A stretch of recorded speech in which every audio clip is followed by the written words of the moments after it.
Welcome, everyone, to another episode in season 4 of the Runners Roundtable, where the season is all about the ladies. Each season is always all about the ladies, but this season in particular is about the women who are inspiring us within the running community and who are doing what they can to change the landscape of running. And today I am joined by Sharon Mexal. I was like, I know my tongue is going to get caught up in it.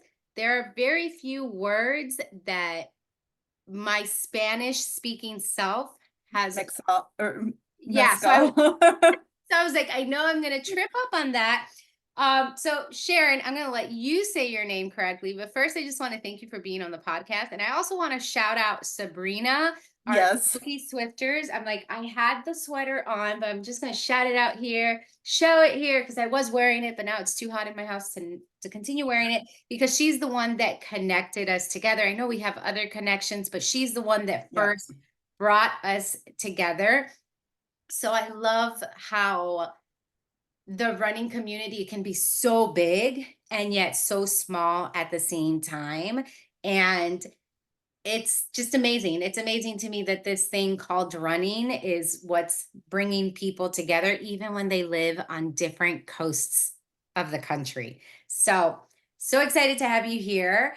Can you introduce yourself and pronounce your name correctly? Because I obviously cannot. And let us know how you got into running. Sure.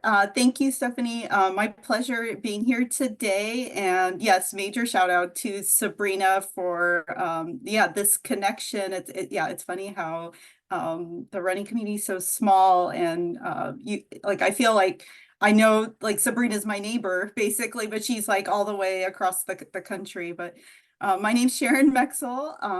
I live in Orange County, California. I've been here about it was 15 years maybe now. And I have been a runner probably since my early 20s, about getting close to 20 years now. I went to grad school in Colorado, in Denver, Boulder area, and everybody out there was a runner. We were doing 5Ks, before they were handing out medals for every 5K participant. It was just something we did to burn off stress, to have fun. And yeah, I went to school out there to study genetics, and I'll talk a little bit about that today, and how that kind of intersects with my personal interests, some of the fundraising that I'm involved with, and really started running marathons in 2016, and fell into like this world majors that all of us are doing now, in 2018. And that's actually how I met Sabrina randomly. I'll share that story when we get to that. But yeah, I've been doing that. I've finished 5 of those races now. Boston's the last one left. And yeah, we'll see when that happens.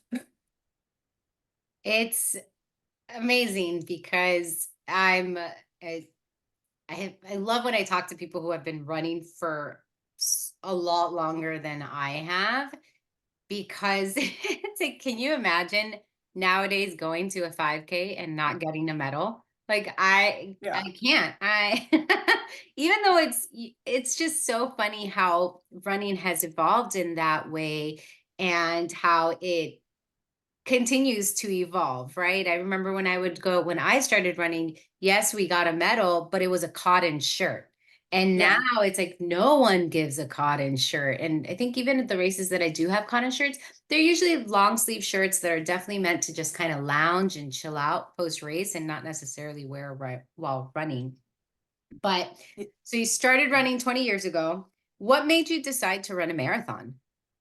I was getting close to 40, and I'd been doing halves and thought, why not? Let's try one. And so me and my running buddy, we thought, let's do LA Marathon. She had done one marathon before that. So LA is pretty local. So we did that one. And like a typical marathon, first marathon, it was pretty brutal. And I thought, okay, I've done one, that's enough. And LA was fun. Don't get me wrong, but it was definitely tough to train for, and race day was tough. It's not an easy course for sure. It's very hilly, very crowded, not PR worthy. Is that the only time you've ran LA? Yes, yeah, Yeah, you were like, one time is good for yes. me. Maybe one day I'll go back. Maybe. All right. So you ran LA for the first time. With that race, did you do a regular entry or were you a part of a charity team? Regular entry for that one. Yeah. So when did you, and we'll kind of dip into this here, when did you start linking your marathon running with fundraising? So when I started doing the world major, so I had gotten into my first one, Berlin, via lottery. And then I don't know why I thought this was a good idea. I in New York is like I think 6 or 8 weeks later. And I didn't get in through lottery to New York like most people. But I really wanted to do New York that year, and found a charity that was near to my heart, because I'm personally been impacted by melanoma, and it was a Melanoma Education Foundation in I think they're based out of the East Coast, and they're a nonprofit that focuses on educating young adults on sun safety, on skin cancer, and providing funds towards that cause. So I trained and ran with that team, and did the New York City Marathon, whatever it was, 8 weeks after Berlin. And so I did back-to-back majors that year in 2018. That was 2018. At what Mhm. point did you do the other three? Now I'm drawing a blank. Yeah, The other three three. majors. Yeah. So I did Chicago the year after, and that was my second fundraising experience. I had joined Jack's Fund team in Chicago. That was a great experience. And then obviously the pandemic happened.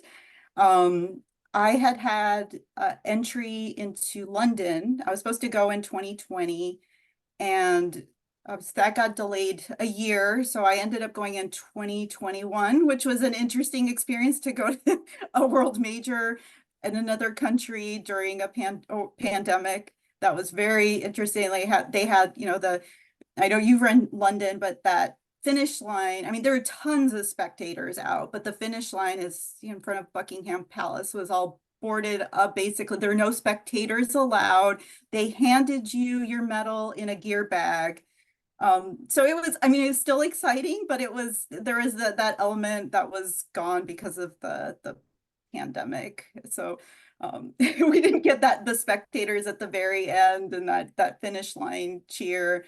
But it's still an amazing experience. And then during the pandemic, that a lot of these races started virtuals to gain entry into some of these races. And I luckily gained entry into Tokyo via one of those virtuals. And so I went just this past year in 2023, and I saw Sabrina on the finish, on the course there. That I know that was her sixth star, and gave her a hug we ran into each other, gave each other a hug on the course. So that was fun. And I had actually met her in Berlin in 2018. We had met each other. I don't know if you've probably heard this story. We've met each other at the porta potty line in Berlin, and just randomly ran into her while waiting there. And we've stayed in touch ever since. And I think we've run three of the majors I've done. She was a part of those. Yeah. So if you need a reason to run a marathon major that has nothing to do with getting your 6-star finisher, it's right there. It's you might meet your next great friend in a porta potty line. Like that's so good. That's just So feel like only something that would happen to runners is to meet your next friend in a porta potty line. So you ran Berlin. I'm like, I was trying to keep track. So it's at Berlin, New York, Chicago, London, Tokyo, Boston's what you've got left. And how many of those majors did you do fundraising for? Because for those of you who don't know, you can fundraise for any race you want. You don't always have to go through a charitable partner to get a bib in that race. There are races, charities will love for you to fundraise for them regardless. So how many of those races had that charitable component for you?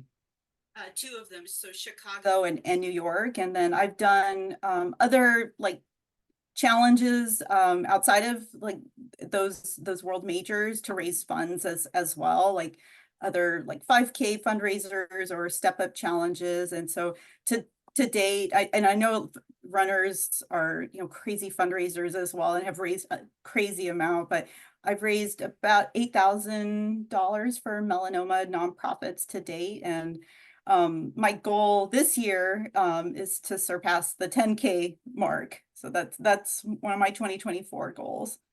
Yeah, and that 2024 goal is going to be met at which race this year? In Chicago. And Chicago, where I get to meet you in person too. So Yeah. we can have a full circle moment celebrating this moment right here, talking about all of this. I for Can you explain to people, because this is something that I try to explain to people, and I had an episode on the podcast. It was a solo episode with me on fundraising. Can you explain to people how you do both? Train for a marathon, like how you personally have done it, train for a marathon and fundraise at the same time. It's very challenging. It's like training for two races at once. I would describe it. And kudos to those who have done like charity for Boston. Like I'm very intimidated by that amount and the amount of time that they have to raise that kind of funds. But yeah, I mean, for a race like Chicago, we typically have more time to fundraise. And so, you know, I'll set up a fundraising page, get the word out with, you know, asking for donations.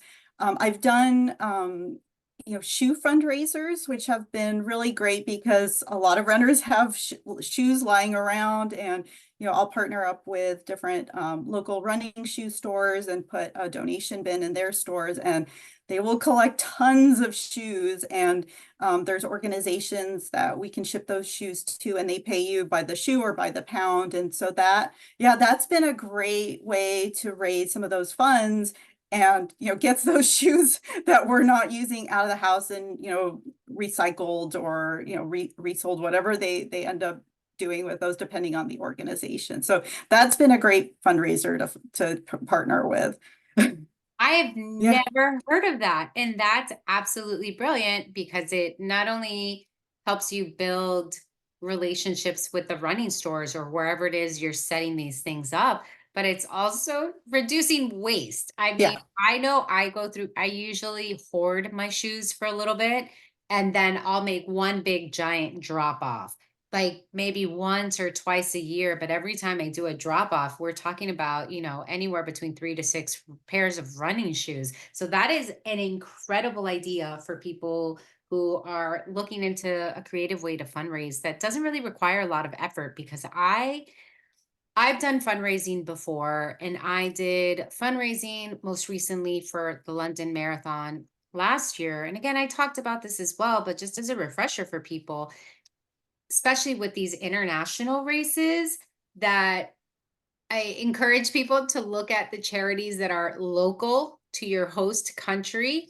Because for London, when I decided I wanted to do London, I feel like I caught it early enough. So I was able to get a charity spot without having to maybe fight or email or get put on a wait list. But I remember looking at US based charities, and their minimum was $10,000.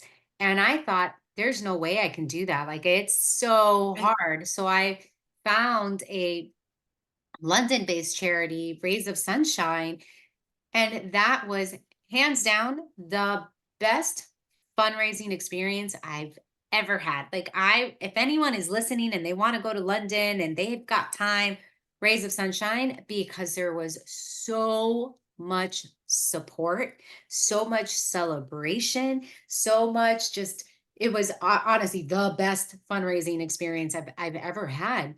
But it started because I realized if I go with a US based charity, there's no chance I'm going to meet that minimum. It's going to be so incredibly stressful because even the races that I've had that have lower minimums, those are still stressful, like still Yeah. stressful of hounding. I feel like I'm hounding people and I'm saying, hey, money, hey, hey, hey, remember me? I'm running. Shaking them So down. yeah, it gets a little bit it gets overwhelming. And to think of, I think it's changed, but one of the very first charities I fundraised for, they did not give you your bib unless you met the requirement. Is that something that still that still happens with No, charities? Okay. no, I think, yeah, now more the norm of you're on the hook for the payment. So either you get the bid, but either way, like you're going to end up paying for it via your credit card or, Okay. um, Okay. Yeah. That's what I've yeah, heard. And that's what I've seen, that uh, you have to give your credit card and whatever doesn't get fundraised. And there's also something that, and you can talk to us a little bit about your experience, but as I share my experience, I've had fundraisers or charities that allow me to fundraise beyond the race, which is yeah, incredibly helpful. Like, talk about reducing the stress when I know that I have more time. I've met my fundraising minimums by then, but there mhm. is something real special that happens after you do the race where I feel like people are so inspired by what you did that they're likely to donate again. Yeah, yeah, no, I've had that experience as well, and even as you're getting like close to race day, there's a like you have a tad to go, but like just that excitement building up to it, you'll get a lot more support like leading right up to the race and even surpass, yeah, your goal. So that's always exciting. How Yeah. has your experience of racing and training for races changed now that you've added that charitable component to it? It's definitely helped with, the why I'm doing this. For Chicago, or I'm sorry, for New York, that back-to-back races wasn't easy. And I did get injured. After Berlin, I had a good training cycle. I raced Berlin well, but then I had some, IT band issues leading into New York, and I was thinking, how am I going to do this race?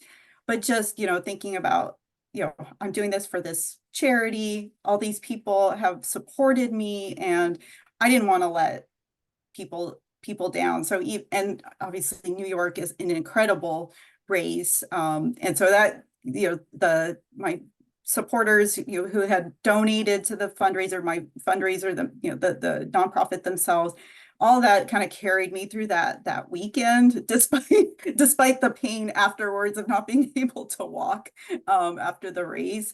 But even like when training cycles aren't going well, or I'm not feeling motivated, it really helps with the my why, and even thinking about, why am I doing what I'm doing every day when I wake up. It gives it a lot more meaning for me.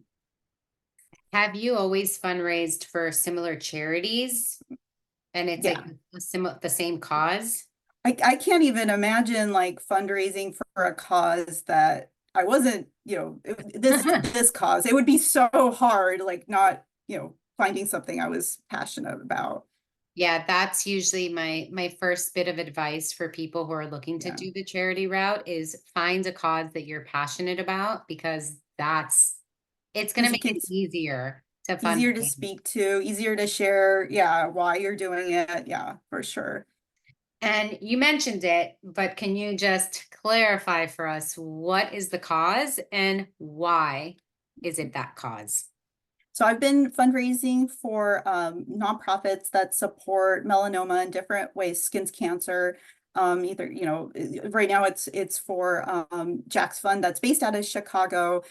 They raise funds for research, awareness, education, and healing is their four pillars. But they put up with the funds, like they donate to research, put up sunshades at different places like parks, Mm. promote sun safety. And so I've fundraised for them previously, fundraised for other groups that like Melanoma Research Alliance, that all their money goes towards research. And it's really to fundraise for a cause, again, near to me. Next month, I'm going to be a 14-year melanoma survivor. And, I was very fortunate that I was educating myself and going into getting doctors screenings, because it can be a very tricky disease sometimes to diagnose. And a lot of young adults aren't aware of how early it can be diagnosed. A lot of people think it's a older person's disease.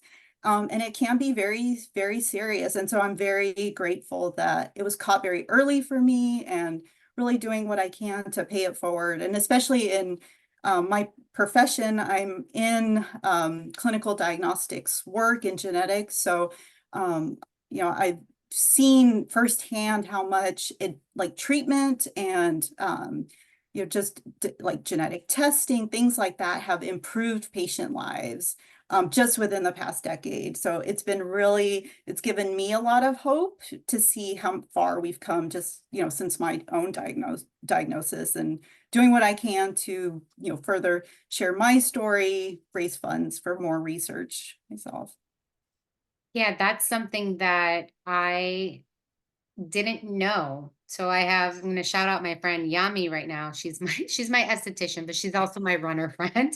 But the last time I saw her for a facial, she was like, "So when's the last time you went to your what are they called? Skin doc dermatologist." Dermatologist. Thank you. I'm like, "What are they called?" And I'm like, "I haven't ever gone." And she's like, "Go." She's like, "Just like you make Yeah, an appointment for your PCP, you should yeah, have an appointment with a dermatologist just to have your skin checked out." And I'm like, "Wait, I can do that?" And she's like, "Yes, you can do that." And it was just one of those things where I'm like, "Oh, I didn't realize that." And for me, and I'm sure it's similar for you, I live in a very high sun place. Like yeah, Miami, Florida can be today, not so much, but it's very sunny. I've gotten into the habit of keeping sunblock just in my car so that wherever I go, it's yeah, in my car. And if I'm away from my car for a long time, then it's in my bag. And yeah. it's just gotten into the habit of that. My daughters wear sunblock. And it was just,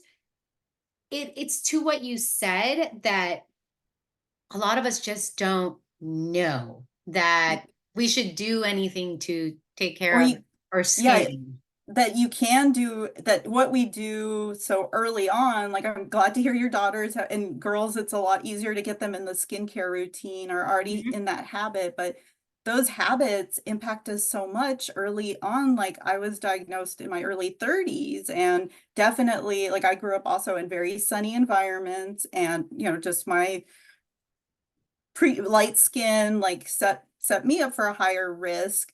But yeah, those early habits are so key, and that's really what I'm trying to promote, is that, whether it's daily sunscreen, or limiting, when we're in those peak sun hours, sun protective clothing, all of that makes such a difference. When we get into our late 20s, 30s, and then beyond, like, all that sun damage just accumulates. And even with the sunblock, like, we can't Oh, yeah. escape the sun. Oh, yeah. I mean, we spent last summer in Marco Island, which is on the west coast of Florida, and it felt like a desert. I mean, anytime we walked outside, it doesn't matter. Like, we definitely tried to limit our outsideness, because anytime we went outside, that sun felt like it was baking us. And I find that in those situations, it's real obvious that you need to wear sunblock. But it's in the situations like today for me, where it's gray out, that I have to, remind Right. myself to do it. And interestingly enough, it's the same thing. Yami, shout out to her, because I'm like, what do I do? I start running in the dark, but then the sun comes out. And she's like, just put it on. Just get in the habit of putting on Yeah. sunblock. Just do it. Just get in the habit. So now it's like that's part of my thing in the mornings before I get ready. It's the sunblock. And I'm like, okay, it's amazing how building a habit around awareness, how that shifts everything, right? And I mean, now that adds what, 2 seconds to my getting ready before I And go out to run. I And hear you. then, It feels ridiculous. Like I just had a race this past weekend. We were up at like 3 in the morning, but I knew I'd be out for hours afterwards. So I was putting on sunscreen at like complete darkness in the middle of the morning. yeah, 3 in the morning. Yeah. yeah, it's great. It's great, but I think with the more we push ourselves to do these things, especially when, again, I feel like California, the running season there is a little bit different than here in Florida. Like right now, this is our running season because it's quote unquote winter. Yeah. Um, but even then, it's in the summers for those who are training for fall races. You're out there and it's hot and it's It, it's yeah. unpleasant. So Yeah, and then I grew up in more elevation, and even I was living in Denver when I was in grad school, and you don't realize how quickly you burn when you're at higher elevation. I always joke to my kids like you're closer to the sun here. yeah, and that sun is just so much more intense the higher up, even like 3,000, 5,000 feet. You don't realize how quickly you're gonna burn I mean, I hadn't even thought of that. I'm so used to being at, at sea at level. below sea level that I hadn't even thought of that. Now I'm like, oh yeah, I kind of do need to And then take that into consideration. you don't even think, like, when it's cold out, we'd go like skiing or snowboarding, like that sun reflects off of snow, it reflects off of the beach sand here. Mhm. You don't even think about that. And yeah, like you were just mentioning the cloudy days, like I've probably gotten some of my worst sunburns on cloudy days because you don't even think about like, oh, it's so nice out, but those rays are just reflecting all over, the clouds. Yeah, Yeah. it's so, again, I feel like and this is part of the charity, right? Part of the fundraising is that you're helping organizations to spread the word Mm, to people, right? So that people can become more aware, because I think there is, in general, right? The younger we are, the less we take care of ourselves, right? Or if not, yeah. we may take care of ourselves, but we're more reckless in the ways that we take care of ourselves because we think, oh, that's for tomorrow, like that tomorrow future version of me will worry about that. Today, me doesn't have to worry about it. So it's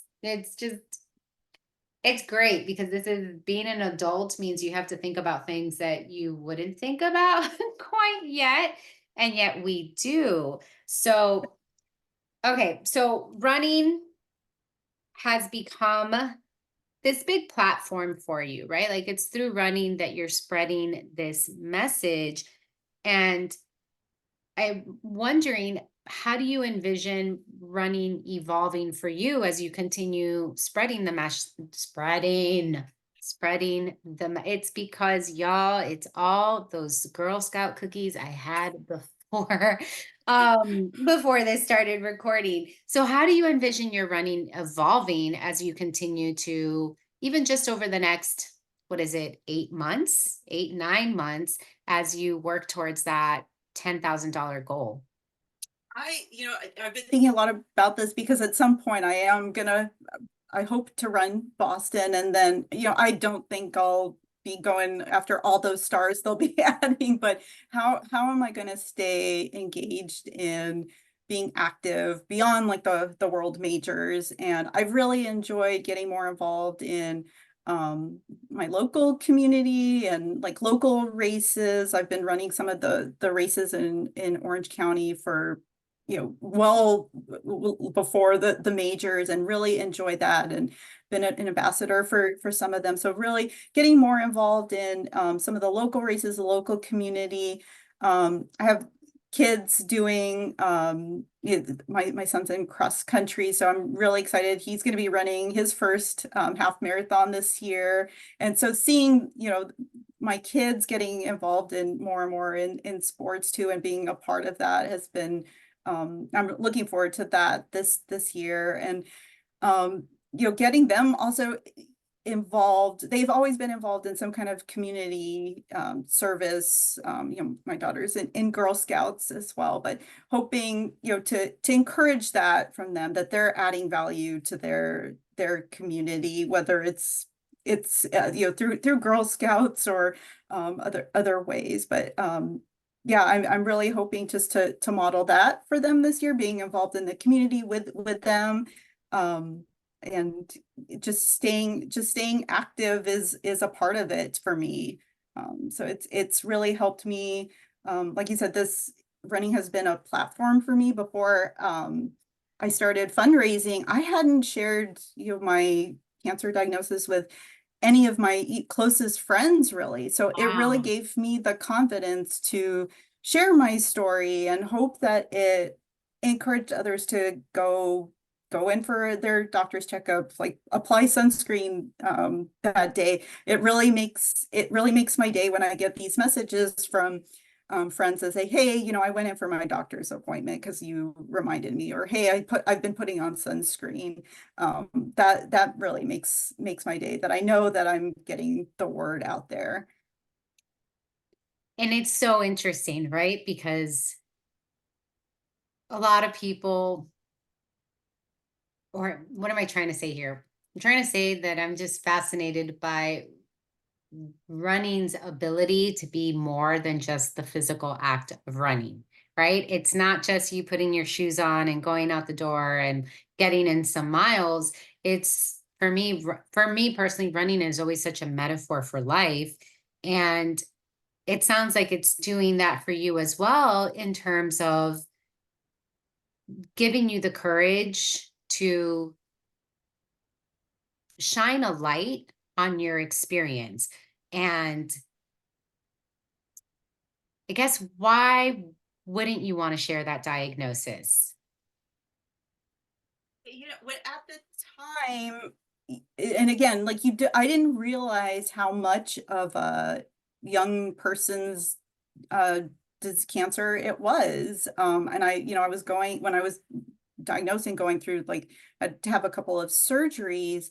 I had a 1-year-old baby. I was just like kind of starting off in my own life.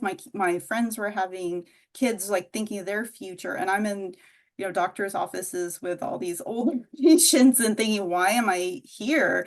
And so it was very isolating. And I didn't realize, again, until I started on this journey, like, especially for young women, like, melanoma rates are rising. And it's, like, I think it's like breast cancer and melanoma are probably some of the most common cancers among young women. And I didn't realize that at the time. So I just kind of didn't talk about it, because, like, felt isolated. Everybody's starting families, and here I am, like, what does my future hold? So now I feel like more, as social media has kind of grown, more people are talking about it, and about, their experiences as young cancer survivors. And that's it's good to connect with folks and not feel as alone. Yeah. Yeah, and just want to highlight something that you just said. This was all happening when you had a 1-year-old, right? Hmm. Like, that's a period of life that, for me at least, was very isolating as is. Like, new parenthood, it's so hard. Yeah. It's so hard because you really don't even know what pressures you're under, because you don't know what's yours and what's society. So here you're going through this, okay, you're a mom now. And what does it mean to be a mom? And now all of a sudden it's, oh, Yeah. you are someone who has cancer, right? Like, Well, and you're kind of putting your body first, almost, for this child, this whole year that you're growing this child, and you're going to all these doctor's appointments. And I don't remember how long I had put off my last dermatologist appointment, because I was new to California. I was going to all these doctors for my OB/GYN appointments. Um, and, I thought, okay, like, it's been a year, I need to go. And thank goodness I went. But I remember going back to my OB/GYN, and she was greatest doctor. And I asked her, like, should I be going to any other doctors or doing anything else? And she's like, Sharon, you've gone to enough, you're going through enough. You're doing enough now. But it was really, I really had to push myself to just make that appointment to go see a specialist to get the checkups I knew I needed based off my risk, my personal risk. And it really probably saved my life. So I'm very grateful that I prioritized myself, after having my son. Yeah. It was, That's so hard because I'm just, I'm thinking back to that first year of life it's with my crazy. daughters, and I'm like, I can't even recall what happens because it's such a whirlwind. And it was for me a period of losing myself, losing that connection to myself because so much energy was going into simply surviving the day and making sure Yeah. they had everything they needed. So it blows my mind that this is kind of the, the mix that you were living in, and that it's to me, it's just that double isolation, right? That double isolation of new parenthood, new diagnosis. And through all of that, were you still running too? I was just getting back into things, and I think I had signed up for like my first half marathon, kind of motivate myself, and that got put on hold. So I was just like starting, like I had only run I think one half before having my son. So that definitely, yeah, it set me back from getting my body back into the shape I wanted it to get back into. But obviously I wanted to make sure I was cancer free and healthy for my family, and to make it even more you know challenging, like that time, like I had just started also a new job at like I think 5 months after my son was born. I had started a new job, and it was exactly where I wanted to be. It was in genetic testing. And I remember at the time I was talking to my boss about um, my my diagnosis, and I remember she put it specifically, she tried to put me on these projects that weren't anything had to do with cancer at the time. So that was very considerate of her. But over time I did, like, yeah, our industry, genetic testing, just got so involved in oncology, in that that's basically since 2013, it's basically all I've been doing is oncology clinical diagnostics. So it's been very interesting journey along the way. Yeah, it is because you're like a cake. You're like a cake, right? Because on one level is your personal experience, then on the other level is the work experience, and then that third level is the running experience where you're bringing awareness to everything that you do. And it's just, this is maybe a silly question, but was any of that intentional for you? Like, I obviously the diagnosis was not intentional, Yeah. but it just seems like, I'm a big believer in the universe, and like, to me it just seems like all of this just makes so much sense. Like, it's all these areas of your life are just so woven together so beautifully. No, I mean, I think you probably understand this. As we get older, like we try to put focus in and prioritize areas of our life where we feel like this is where, or hopefully, we have the opportunity to focus our time where we want to focus our time, our passions.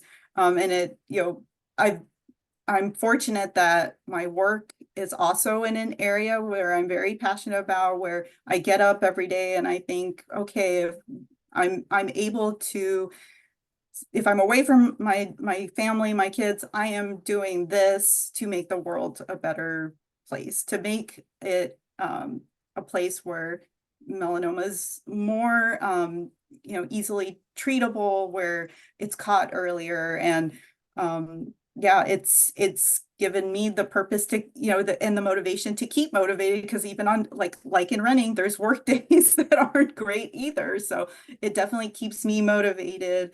Hopefully it keeps me motivated for my team at work too. So yeah, it's all about, I think as we get older, we find that what drives us, and that's what's driven me. Yeah, it's really neat to see because it's such a part of it's such a part of your story, right? And it's a story that I'm grateful you and we're in, you are open to inviting other people into it, because I'm sure that the more you learn at work, the more you realize how much us, plebeians, us regular folk don't know about any of that. Right. I mean, I go to a PCP, I go to my, my doctor every single year. And my last appointment was the very first time a doctor recommended I see a dermatologist, right? And I go every year, like clockwork. I'm going to the doctor to get checked out. And that was, I left that visit with like, oh, okay, I didn't even know I had to do this. And again, that kind of coincided with the conversation that I had with my friends about having those checkups, just like you go to your annual physical. And even something like that amazed me, because it's I And don't it, know how much you're coming from the research side of things, right? So you have just a different view of things, whereas doctors, maybe some doctors still have that belief that something like melanoma is an older person thing. So we're not going to tell, if you're under the age of 40, we're not going to mention it to you. And it's, it is, you do need to be aware of your family history, um, your personal history if you're at risk, and advocate for yourself as well, and hopefully have a good relationship with your doctor, that they're willing to send you to a dermatologist, even as a baseline screening. But yeah, some people, if they have a family history or a personal history, like I have to go every 6 months. Some people go even every 3 months. I used to have to go every 3 months, but it's really based off of your risk. And primary care physicians, there's so much changing in the oncology space. Sometimes they aren't up to speed on the latest and greatest. So I remember, I was working in genetics. When I was diagnosed, I was asking them about certain genetic tests. Should I get this done? And they had no idea what I was talking about, like these genes that I was telling them about. So I ended up not going, like pursuing that, because I was early enough, and it wasn't in my diagnosis, and it wasn't going to change the way I was getting screened. But I know I need to go in for a dermatologist every 6 months. I know that I'm more at risk for certain cancers, so I'm on top of my cancer screenings. And my my PCP helps me like make sure that I'm getting my mammogram, that all of that on when I'm supposed to be getting it. Yeah. Yeah. And I think, if anything, for anyone listening to this, it doesn't hurt to ask your doctor. Like if the doctor doesn't Or bring it up, you can ask. get a second opinion if you don't like your doctor's opinion. Yeah, I mean, there have definitely been, I've definitely had appointments where I go and I ask a question, and my doctor, or the doctors will dismiss me or dismiss my questioning, and I kind of have to explain then, like, okay, but this is where this question is coming from, like, because this is what's happening with me, and these are things that I'm concerned about. And then they change their tune, right? Like it's but you do have to speak up for yourself when it comes to medical situations. But that's like a whole other story for another day.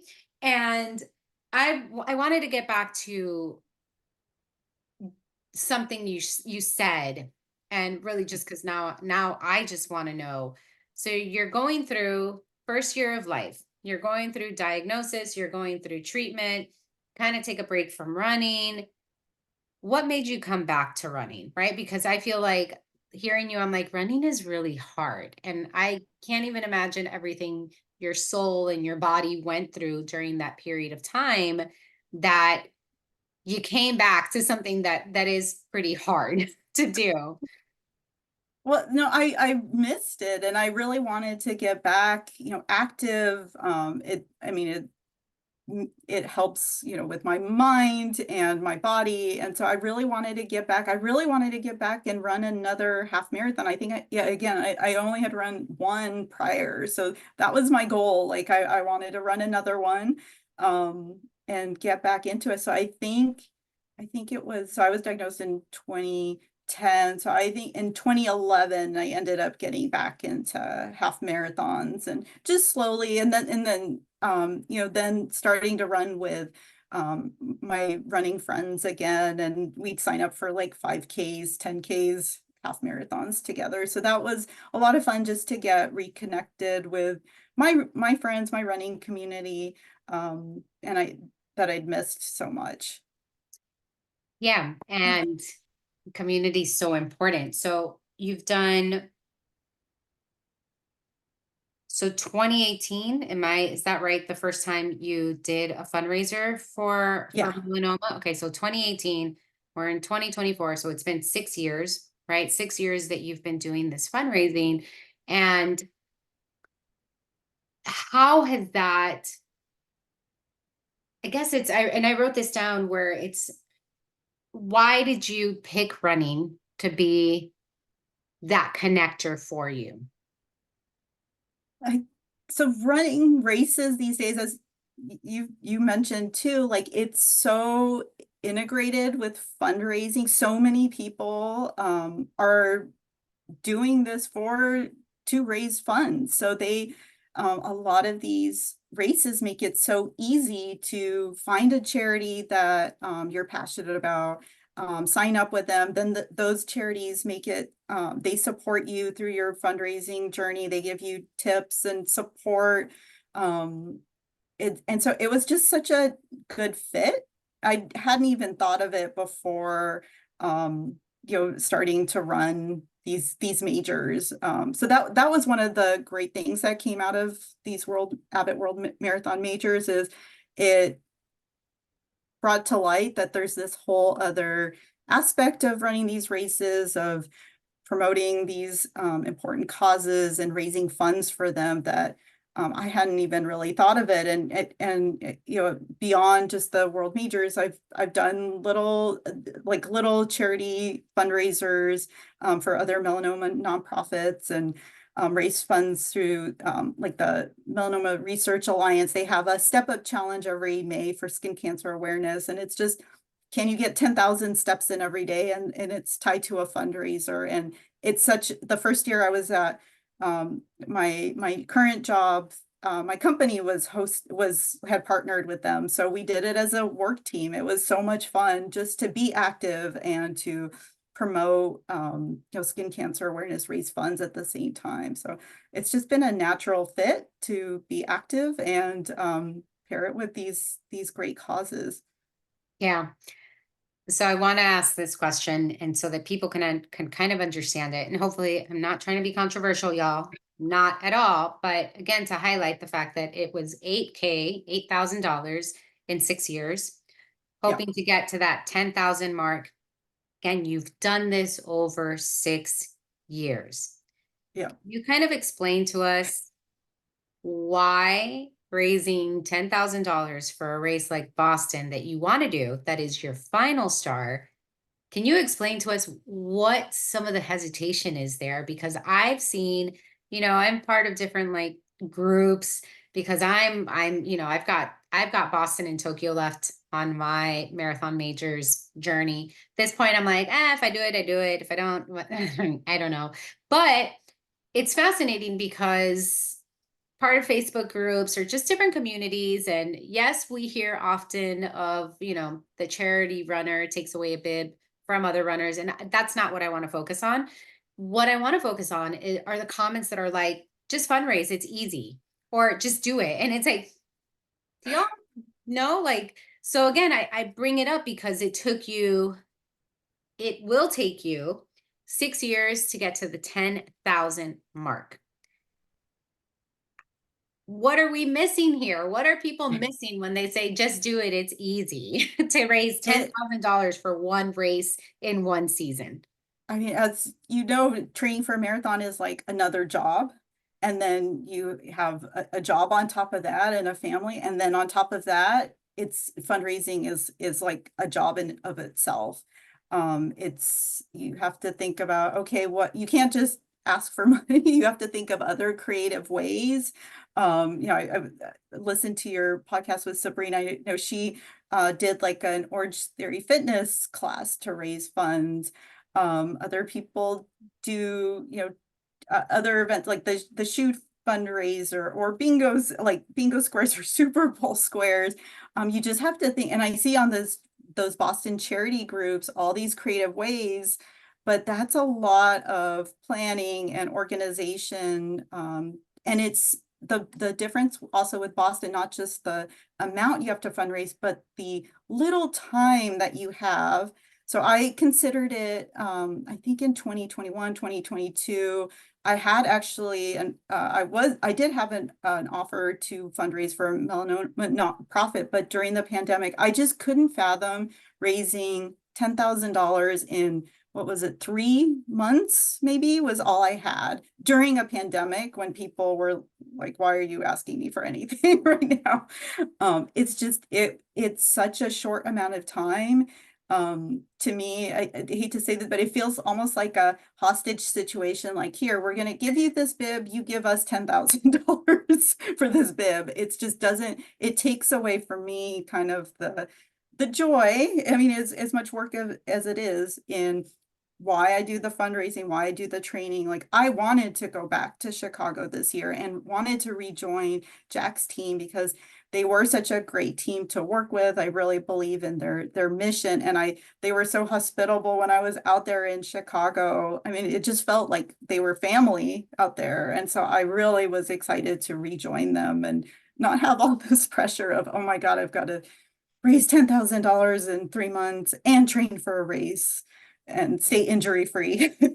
Yeah, and that's something that is, I bring it up too because I think the something that is implied in all of this is what's your network like that you have people with enough money to to donate up until that amount, Yeah, or even like I've seen people are like, get your company to match, and I'm like, what company are y'all working for? yeah. Because I mean, I work for myself, so I'd be matching I've myself, but I've never worked for a company that matches like this type of yeah, even when they were partnering with like Melanoma Research Alliance, you were on your own to fundraise.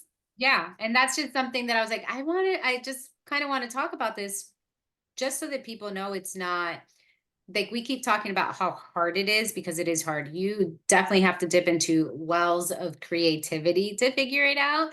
Whereas, for instance, like London, before they even announced the lottery results, I mean, for some, so me personally, I joined the London charity team November, and then the race was in April. And then I had until Oh, July to wow. finish, right? So it was like I had November, December, January, February, March, April, May, June, July. I had 8 to 9 months to fundraise. Yeah, And that's one of the things that I personally look at whenever it's yeah, security. It's how much time am I given? Do I have to give my credit card? Are there deadlines for when you have to have certain amounts fundraised? And if any of that is present, I'm like, this isn't the charity for me because I know how stressful it is to run a marathon, and adding that stuff on is only going to add to my stress. yeah. So thank you for sharing that. Okay, I have a few, like 5 or 6 more questions. These are going to be a little more rapid fire.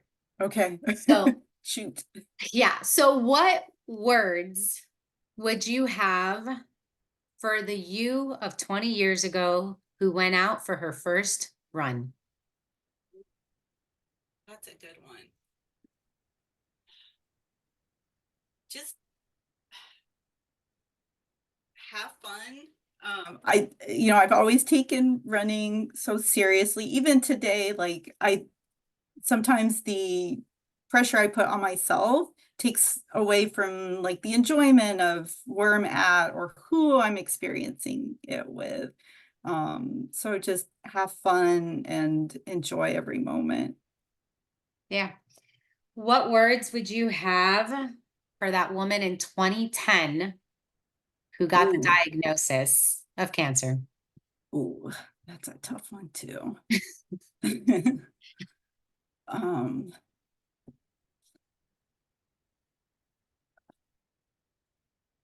Stay optimistic. Be be hopeful. And that's what I tell myself to today. Like when I go in for um my 6-month screenings are still stressful, but I just know how far like we've come in this like for this disease and treatments, and we still have a long ways to go, but it gives me hope, and I'm very optimistic. Yeah. Yeah. What words of today do you want to give to the future you who's Oh, going to surpass the 10K mark? let's keep going. I, I love it. I definitely want to keep active, keep fundraising, stay connected with my friends, my community and running. It's, even if I'm lucky enough to run Boston one day, hopefully I can run short, I can retire from marathoning, but keep active, keep running. I've appreciated all the connections I've made through running over the past 6+ years of running the majors. Yeah, so I just want to keep it up. The you of today, what words does she have for the you of 10 years from now?